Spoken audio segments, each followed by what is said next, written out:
తూర్పు గోదావరి జిల్లా pastors fellowship ఆధ్వర్యంలో జిల్లా పట్టణ క్రైస్తవ సంఘాలు సోమవారం నగరంలో శాంతి ర్యాలీని నిర్వహించాయి.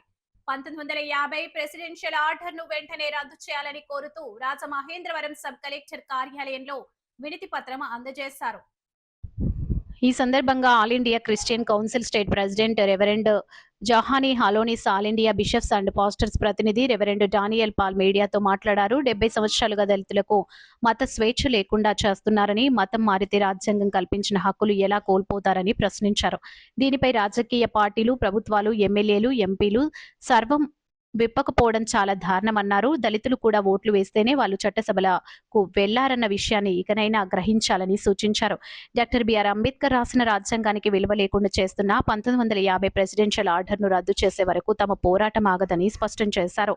దళితులు కూడా భారతీయ పౌరులేనని ఈ విషయాన్ని గుర్తించి పార్లమెంట్లో వారి మత స్వేచ్ఛకు రక్షణ కల్పించేందుకు చట్టాన్ని చేయాలని సుప్రీంకోర్టు సుమోటోగా తీసుకుని విచారణ జరపాలని విజ్ఞప్తి చేశారు. తూర్పు గోదావరి జిల్లా పాస్టర్స్ ఫెలోషిప్ నాయకులు, దళిత సంఘాల నాయకులు, పాస్టర్లు, బిషప్లు, తూర్పు గోదావరి జిల్లా pastors fellowship, satellite city pastors new fellowship, new జెర్సీలోమ్ ఫెలోషిప్ చెందిన జాన్సన్, స్టీఫెన్, శ్యాంబాబు, జి.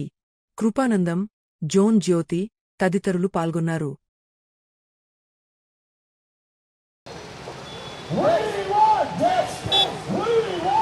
మరి దళితులు తమ మత స్వేచ్ఛ లేకుండా వారు ఆటంకపరచబడుతున్నారో ఆ ప్రెసిడెన్షియల్ ఆర్డర్ని ఖచ్చితంగా రద్దు చేయాలి. దళితులకు ఖచ్చితమైన మత స్వేచ్ఛను ఇవ్వాలి. మరి దళితులకు ఉన్నవారు హిందూ మతాన్ని వెళ్తే వాళ్ళ హక్కులన్నీ అనుభవిస్తున్నారు.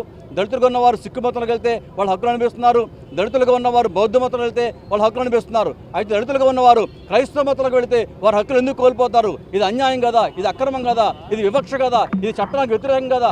మరి డాక్టర్ బాబాసాహెబ్ అంబేద్కర్ గారు రాజ్యాంగం ఇచ్చిన హక్కులను కాలరాస్తూ ఆయన ఇచ్చిన రాజ్యాంగానికి విలువ లేకుండా చేస్తున్న ఈనాటి ప్రభుత్వాన్ని మేము నిరసిస్తూ ఉన్నాం, ఖండిస్తూ ఉన్నాం. ఖచ్చితంగా దీనిలో స్పందించాలి, పార్లమెంట్లో స్పందించాలి, పార్లమెంట్లో తీర్మానం చేయాలి.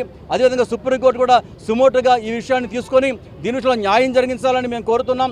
న్యాయం జరిగే వరకు ఈ పోరాటం ఆగదు. మరి గడిచిన 70 సంవత్సరాలుగా మాట్లాడుతున్నాం కానీ ఎవరు స్పందించలేదు. ఈరోజు దేశవ్యాప్తంగా దళితులందరూ రోడ్డు మీదకి వచ్చారు, నిలబడ్డారు, మాట్లాడుతున్నారు, స్వరములు ఎత్తున్నారు, ఆవేదన తెలియపరుస్తున్నారు. కనుక ప్రజలు గమనిస్తూ ఉన్నారు. క్రైస్తవత్వం స్వీకరించే హక్కు లేదా? మనం రాజ్యాంగ పరిధిలో ఉన్నామా లేక రాజరికంలో ఉన్నామా? ఎందుకు నాయకులు దీని విషయంలో చర్య తీసుకోవడం లేదు?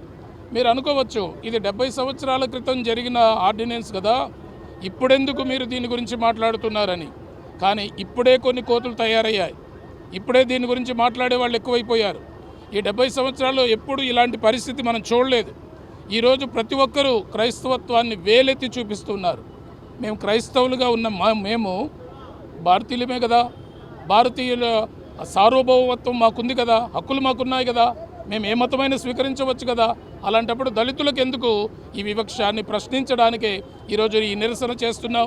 ఇప్పుడైనా ప్రభుత్వాలు, చట్టాలు వారికి క్రైస్తవ మతాన్ని స్వీకరించిన దళితులకు న్యాయం చేయాలని, అంతేకాకుండా క్రైస్తవత్వంలో ఉన్న పాస్టర్లకు, సంఘాలకు భద్రతను కల్పించే ఒక మంచి చట్టాన్ని చేయాలని కోరుతూ నా మాటలు ముగిస్తున్నాను.